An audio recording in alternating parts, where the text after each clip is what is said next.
Chapter 4, Alice in Zombieland. What bloody, bloody nonsense.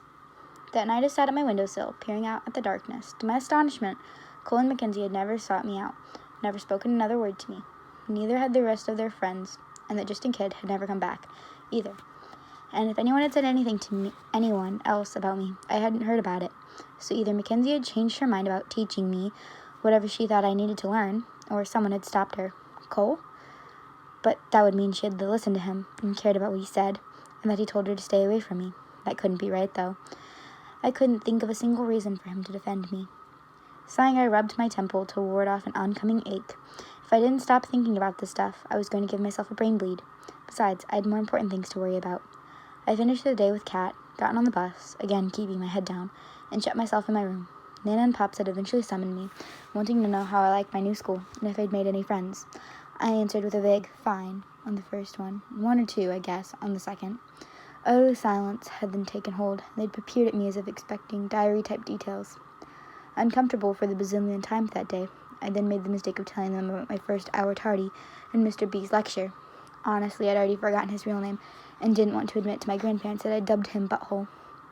Of course, they wanted to know whether or not they should call my school counselor to tell him how rough things were for me, and then I needed my teachers to give me a break. Kind of them, but please mark that down as a big fat never. Ever, ever, ever. I think I surprised them with my vehemence, but at least they capitulated. No way did I want to be known as Pinot Grigo. That's what my parents had called me any time I'd gotten my wine on. They'd call Pinot Noir. Now, with dinner eaten and the dishes cleaned and put away, my grandparents were asleep in their room, and I was once again alone in mine. A half-golden moon graced the black velvet sky, no clouds in sight, allowing a blanket of stars to twinkle in every direction. A slight breeze danced twigs and leaves together, adding a sense of eerie to the loveliness. As I had every night since moving in, I watched and I waited, tense as a rubber band about to pop, hoping to catch a glimpse of Breadzilla. So far, no luck. I'd been here, oh no, more than a few hours already, and I was yawning, exhaustion heavy on my shoulders. But I was more determined than ever to stay awake. I planned to prove beyond any doubt whether or not the monsters existed. A few things I noticed during these too late interludes. Breadzilla did not appear every night. She showed up about once every 7 to 14 days. I'd been keeping notes, thinking she must come out only during a certain phase of the moon, but no. The moon had no bearing on her manifestations. Nothing seemed to, but even when I didn't see her, I still felt as if she or someone was watching me.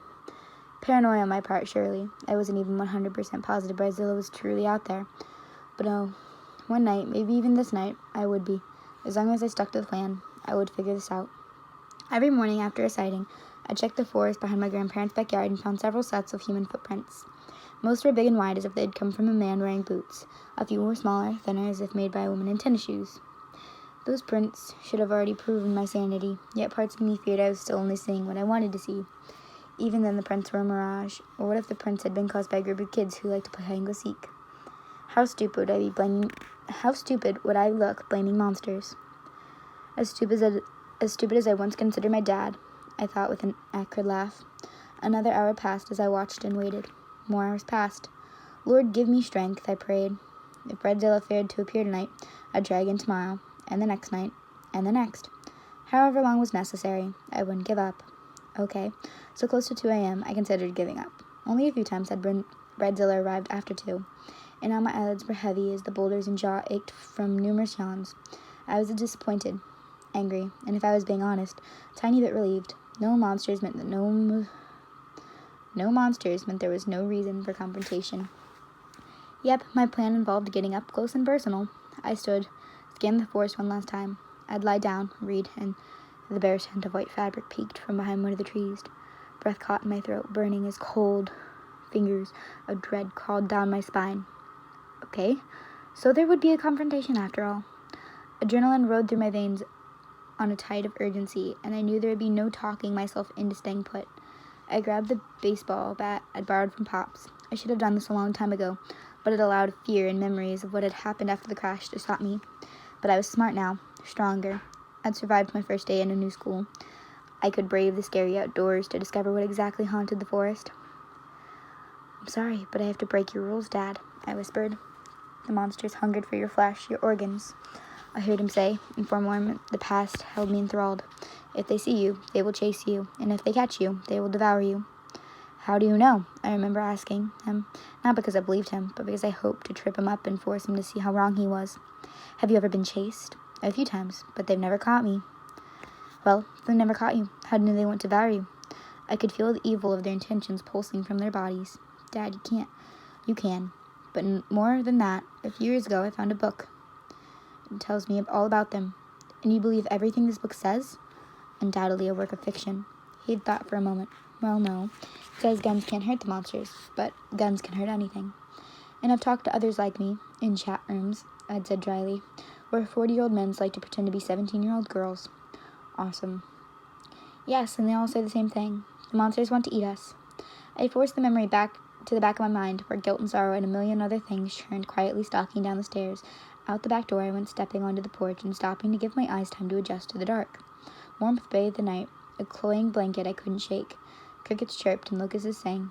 Leaves rubbed together as the wind whistled. In and out I breathed, and caught the most disgusting scent ever. My nose wrinkled and I grimaced. Honestly, if you stuck your head inside a dead horse's rectum, you wouldn't smell anything close to this. I haven't, by the way, I was only guessing there. It was like rotten eggs mixed with dog farts and doused with skunk spray. My hand tightened on the bat as I scanned the yard. Grasshoppers jumped in different directions. Flaxen moonlight and the writhing shadows tangoed as the trees swayed, but nothing jumped out at me. All right. Okay. I could do this. One step, two. I approached the back of the stockade fence. I trembled violently, my limbs threatening to lock up, but I convinced myself to keep going. Finally, I stood at the gate that led to the forest. Little beads of sweat down my spine, and all I wanted to do was race back into my room. Again, I listened, breathing in more of the rancid decay. It was stronger now, thickening in the air and actually burning the back of my throat. I gagged. With a shanky hand, I reached out and unhooked the latch as the gate creaked open. I lifted the bat and assumed the "I will beat you to death, really, I mean it" position. A minute ticked by, surely an eternity, but nothing happened. No one attempted to accost me. Come on, Belle. You can do this. Remember. Inch by inch, I moved past the fence line, past the line of bushes and into the core of the forest. My gaze scanned left and right. I've seen that hint of wedding dress over. Get ready. There. Swing. Nothing. I'd hit nothing. I stilled, my arms quaking. The moon's rays were hindered by the thick canopy of leaves that stretched above me, darkening the entire area, so I couldn't see if there were prints on the ground or not. My heart began to thunder, then lightning followed, like electrical impulsing razors that sent to my chest. Behind me, a twig snapped. I whipped around, swung, and once again hit nothing. I gulped, swallowed the knot trying to lodge in my throat. I'd never understand the stupid girl in every horror movie ever made, the one who heard a scary noise and went to investigate all by her lonesome, only to be knifed or tortured. I thought if only she would have called the police, waited for help, something, anything. Such a horrible fate could have been avoided. Now, I so understood. Who could I tell about this? Everyone would think I was certifiable, like my dad. I would be locked away and medicated, forgotten. I sucked it up, just like the stupid horror movie girls, and I ventured deeper in the woods. Deeper still. Another swig snapped behind me. Again I jerked around, my bat already swinging. Again, nothing stood in my way, but this time I saw something. Reeling, I managed to gasp. Emma? She hovered a few feet away from me, her dark hair anchored in pigtails, a pink tutu fluffing around her waist. Her cheek, the one that had been injured in the accident, was unmarked. No scratch, no scab, no scar. Just healthy, sun-kissed Emma. A frown pulled at her rosebud mouth. You need to go inside, her fear coating her voice. She tossed a glance over her shoulder. Now, Alice. The realness of her amazed me. I caught the little squirrel scent of her, so sweet, somehow overshadowed the odor of rat. Tripping over my own feet, I closed the distance between us and reached out. Alice! She sat impatient with me. My hands ghosted through her. I wanted to scream in frustration. She was only a hallucination. Does that really matter? She was here, and she was with me, and I'd missed her so much. So yeah, if my mind wanted to toss out images of her, I wouldn't fight it. She was here. How are you, sis? You have to go inside, Alice. It's almost too late. Too late for what? I would have given anything to pull her into my arms and to hug her tight and never let go. Amber eyes met mine, and they glimmered with tears. Please. Whatever she wanted, I would give her, except parting from her. Will you come with me? Alice, please, you have to. Her hands shimmered, fading in time with her voice, fading. Please. No, I shouted, catching a glimpse of my beloved sister, only to lose her a split second later. Was there anything crueler? Don't go. I need you, real or not. But she's already disappeared, the sweetness in the air vanishing too frantic. I spun in a circle, looking for any sign of her. Crushing disappointment was followed by live, saving hope. Maybe she wasn't gone for good. Maybe she just wanted to talk and go to my room for a reason. Like maybe we could talk there. I shot into motion, shutting the gate and rushing back inside the house. Up the stairs I pounded, uncaring whether or not my grandparents heard me. An eternity seemed to pass before I could reach my bedroom and burst inside. Emma? Silence. I heard every corner, every nook and cranny, but she wasn't there. I waited 5 minutes, 10, but she never appeared. She wasn't going to, was she? Hope died, the disappointing returning. Emma, I said, my chin trembling. My ceiling fan whirled overheated, creating a slight rust, but there was no discernible sound. I left my curtains open, I realized distantly, and stalked over to close them. The moment my finger touched the fabric, I froze. Bridezilla, and what could only be assumed as her groom, stood just behind the fence, a ray of moonlight spotting both of them. They were staring at me, their lips peeled back from their teeth, their very sharp teeth. Her dress was ripped, dirty, her eyes sunken. Her skin was pitted, with patches of sun black oozing from her pores. There wasn't a veil on her head, but there was hardly any hair either, just long stringy strands with leaves tangled throughout. The man beside her wore an equally ripped and dirty tux. He possessed the same sunken eyes, pitted skin, and thinning hair. The odd black ooze covered both of her chin, dripping, drip, dripped.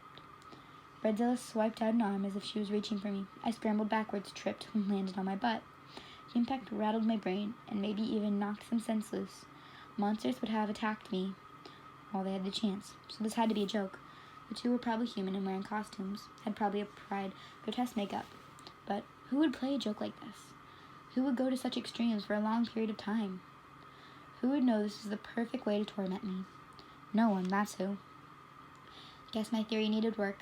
Drawing on every bit of courage, I forced myself to stand and approached the window. Another peek outside revealed the pair was gone. Gone? I nearly shrieked with frustration. What the heck was happening? What had I seen? And how had I spoken to my baby sister? I sank to my knees and buried my head in my hands. It was worse than Dad. There was no denying it now. There was no hoping otherwise. Oh, Daddy. I should have been nicer to him. I should have spent more time with him. Should have been more understanding of his psychosis, more sympathetic. I should have comforted him rather than complained about him. Should. A word of anguish rather than consolation. That ends chapter 4 of Alice in Zombieland.